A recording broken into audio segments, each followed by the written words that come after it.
Sweet baby grill. Baba Ganoush Broset. I have a Magic the Gathering pick a card inspired by a download I had today about energetic tethering influencing you from a past life. Like this connective tissue that is important to visit right now.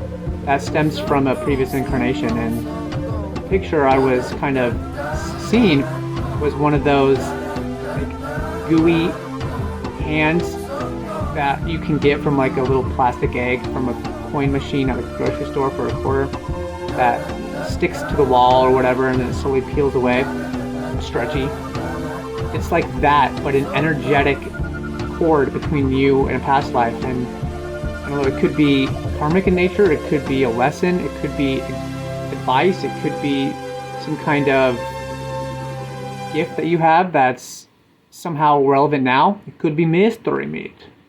But yeah, pile card 1 is going to be with this labradorite tower, card 2 with this fire agate, and card 3 with the amethyst tower. So take a couple more moments, decide what one you think is vibing with you, and catch you on the other side. If you selected the first card, we have Weapon Craft Enthusiast, representing the Two of Swords. And what's popping out the most is this quote: "No, I don't believe they have the proper permits for those, but I'm not going to be the one to ask." So there was a time where you had an opportunity to speak up and to point something out or to do the right thing, and it required getting over some kind of fear or intimidation or stirring the pot or rocking the boat, and for whatever reason you didn't do that, and there was a lot of regret there. It could have negatively impacted those around you or some kind of guilt associated with that. So if you have an opportunity to speak up about something, and whether that's anonymously or not, you know, it may be worth it to get something off your chest or to shed some light on something that you have information on that could not only prevent something bad from happening, but also allow you to feel confident and secure in the fact that you did what you could with the information you had to make the most positive outcome out of a situation. And that's what's impacting you the most. Getting this information out about something that you know that could help or hurt. If you selected the second card, we have Wonder. And this is actually an extra addition into my Magic the Gathering tarot deck that doesn't hold the place of a traditional card. And this is much different from the first card. This is coming through more as a connection that you have, like a past life that you lived as a different kind of humanoid being. It's also a message coming through to pay attention to the birds around you, to feathers. They are strongly guiding you and not discreetly, but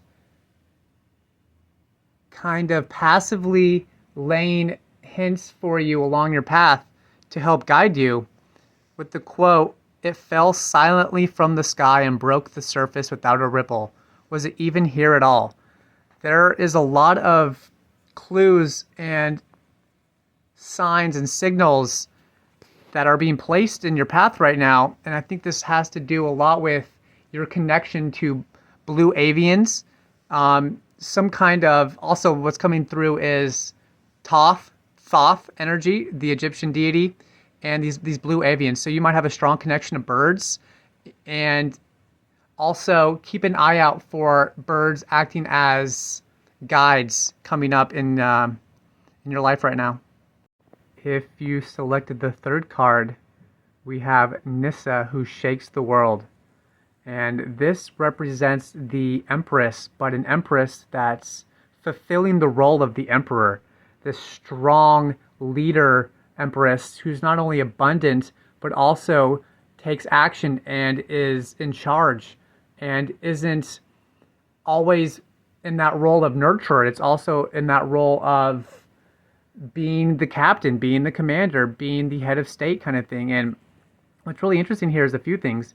It's reminding you that there was a past life where you were put kind of into this role to be a leader, and you may not have felt ready in the moment, but what you became was like the best leader that they ever had. And it reminds me of some kind of like ancient Egyptian queen, or like, I don't think it's queen to be pharaoh or whatever, right? But like this Cleopatra vibes, these Athena vibes, these vibes of this strong feminine leadership, and also not worrying about fitting in. It's this taking charge, being yourself unapologetically, but at the same time, your green witch, your alchemy, your connection to the natural elements, and how specifically what's coming through right now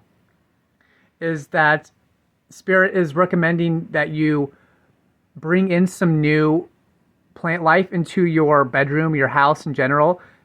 It could be succulents, it could be whatever, but to re-energize your space with some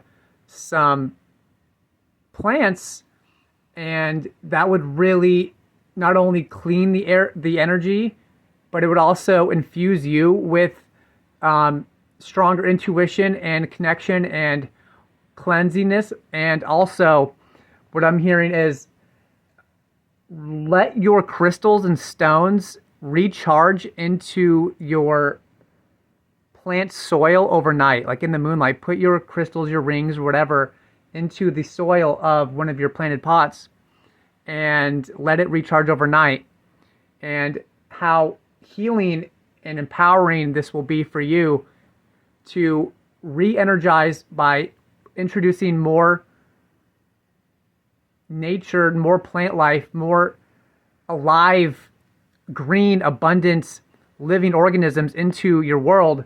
And also reminding you that if you're worried about sticking up, standing out, and taking a stand and being a leader, you're going to be better than you could have ever thought, hoped for, and others are going to see that as well. So this is very inspiring, and wow.